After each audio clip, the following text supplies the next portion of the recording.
伊坂について今日からこの豪邸の中の部屋に4泊できるんだとワクワクしていたら、あなたの部屋はこの家の裏の車庫の中ですよと言われました。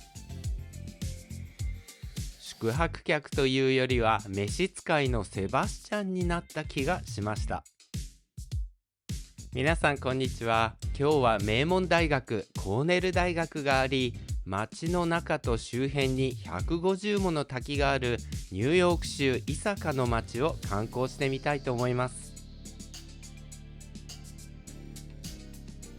ナイアガラの滝からこんな田舎道をドライブすること3時間半。やっと人口3万2000人ほどの伊坂の町へたどり着きました。今はクリストファー・ノーラン監督の映画オデュッセイアがアメリカ中で話題ですが、この町の名前はそれに出てくる島の名前イタケから名付けられたものです。それでは伊坂の町の住宅地のすぐ近くにある伊坂フォールという滝に行ってみたいと思います。でこちらが住宅街ですね。で住宅街のすぐ横に伊坂滝があるという感じです。結構ね、駐車場からもうすぐなんですよ。うおー、ちょっとこれ信じられないです。すごい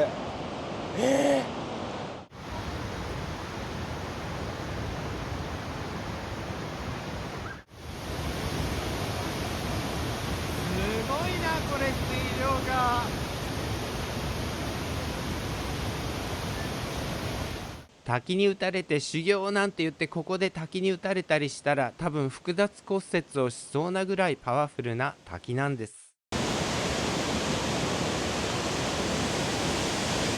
今回の宿泊先の建物はどちらも日本の明治時代に建てられた建物になります。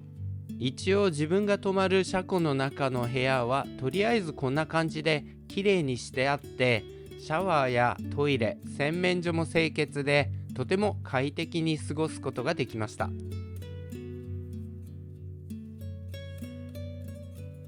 はい、それでは今からタガノック滝というところに行ってみたいと思います。でこちらの滝はですね、アメリカのロッキー山脈の東側としては最も高さがある滝となっております。で駐車場がこちらなんですけれども、もうすぐそこに展望台があるようになってます。それでは展望台まで行ってみましょう。ワンちゃんがいますね。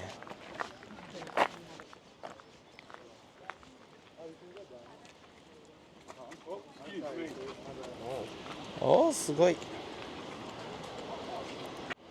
昨日雨が降ったのでちょっと水が濁ってますね。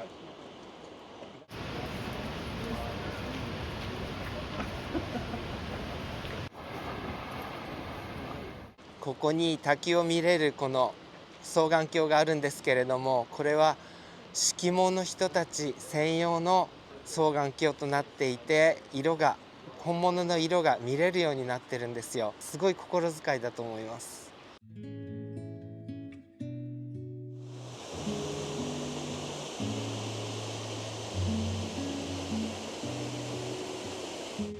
ロバート・トレマン州立公園にやってきました。今からちょっとハイキングコースを歩いてみたいと思います。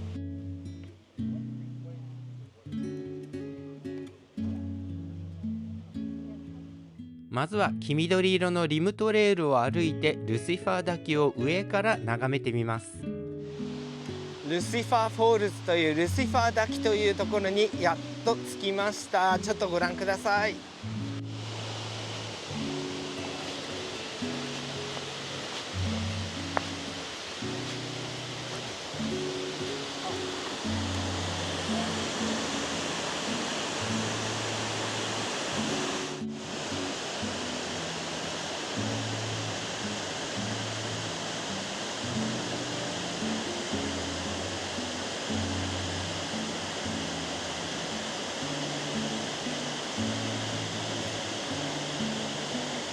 次に一旦駐車場まで戻って水色のトレイルを歩いていきます。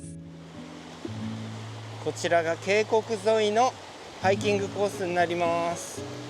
今から渓谷沿いに歩いていきたいと思います。おー、素晴らしい。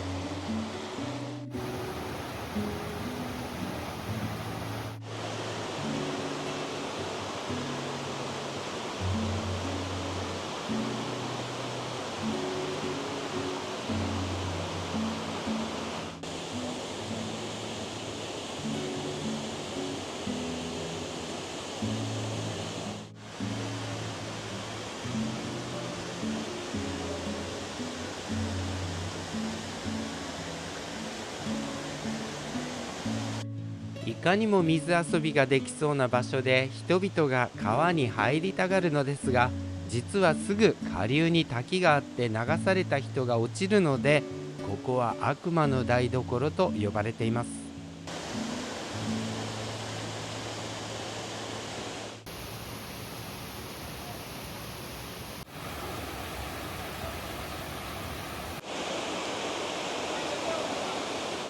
もうどこを撮っても絵はがきになるような素晴らしい風景です。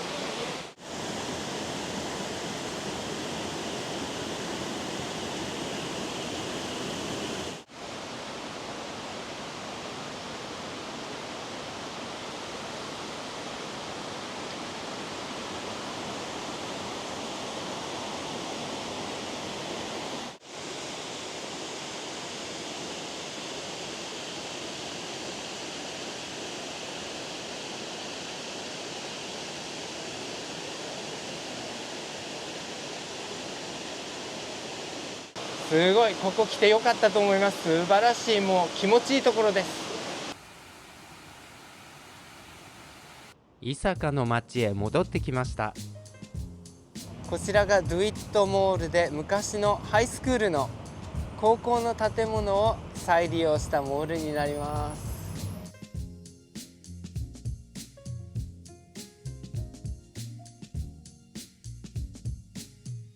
いかにも昔は高校でしたという作りをしています。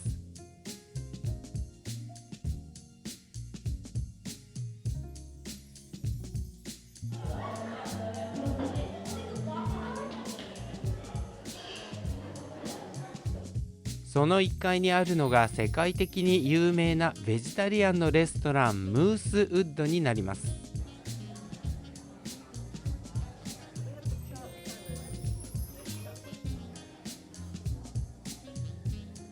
自分のバーガーはひき肉ではなくてキノコと黒豆で作ってあり、ひき肉よりも美味しいかもと思わせるぐらいのものでした。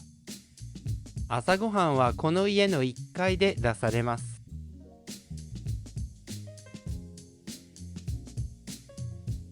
いろんな部屋がありますが、自分たちはリビングルームのこのテーブルにしました。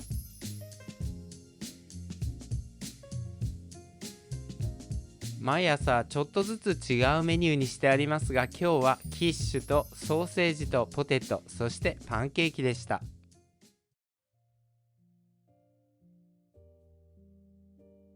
はい、ただいまコーネル大学に来ております。コーネル大学といえばアイビーリーグの大学のうちの一つですけれども、最もアイビーリーグらしくない大学と言われております。だいたい生徒数は2万6,000人ぐらいで、エンジニアリングって言って工学科に行きたい方はもうここが全米で一番優れた工学科を持っていると言われていますので、このコーネル大学に来られるといいかと思います。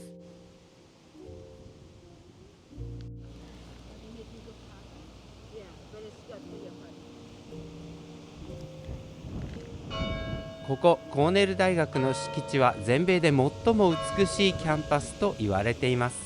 なんたって大学の構内に自然の渓谷と滝があるのがすごいところです。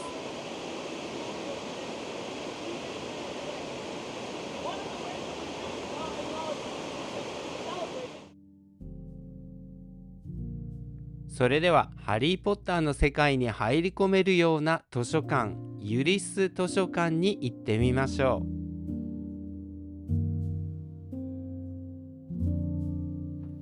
ちょっと2階に行ってみますね。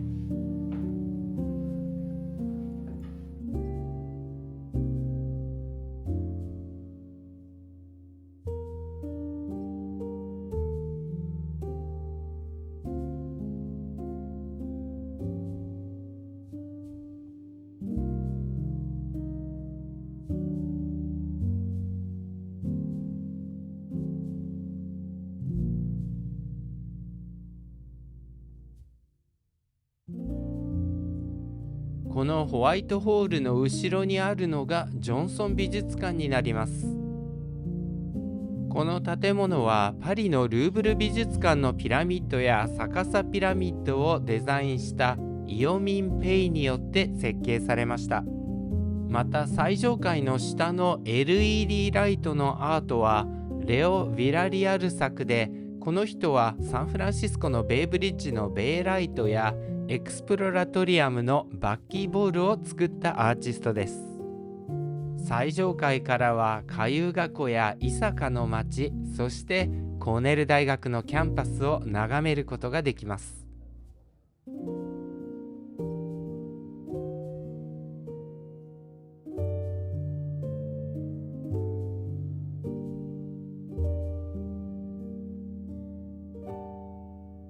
美術館の一角にブグローのこの絵がありましたが、なんか見たことがあるような絵だなぁと思ったら、サンフランシスコの美術館にある絵と全く同じモデルの絵でした。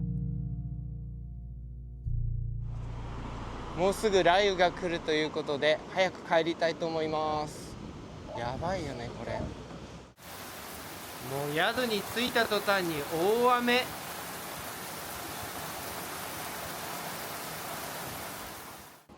翌日は見事に晴れてくれました。軽いランチを食べるために100年以上も続くイサカベーカリーにやってきました。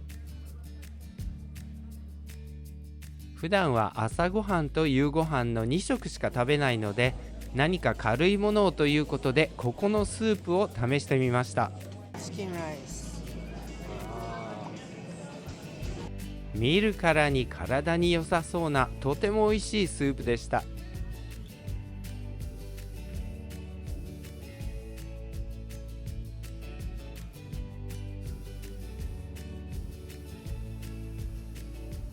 イサカのダウンタウンにはレストラン街がある通りと、歩行者天国で両側にお店がたくさん並んでいる通りがありました。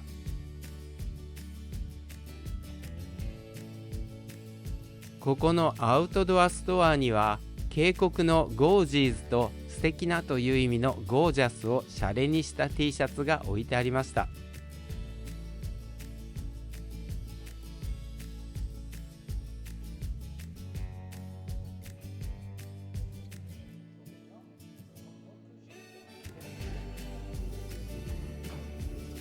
3種類のチーズを溶かしてポテトチップスの上にかけてあります。ステーキもとても柔らかくて大満足でした。またダウンタウンにはコーネル大学のグッズのストアもありましたが、夕食後だったのですでに閉まっていました。残念です。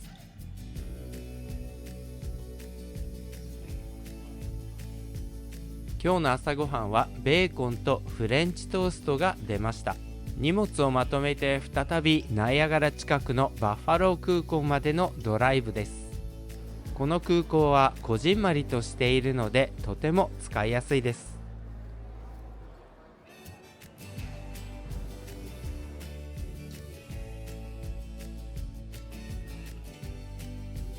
この日も山火事の煙でナイアガラ川が霞んで見えました。ニューヨークのイサカという街の周辺はとても素晴らしいエリアですね。今回も最後までご覧いただきありがとうございました。よろしければいいねマークをクリックしてチャンネル登録もお願いいたします。それではまた次回まで。さようなら。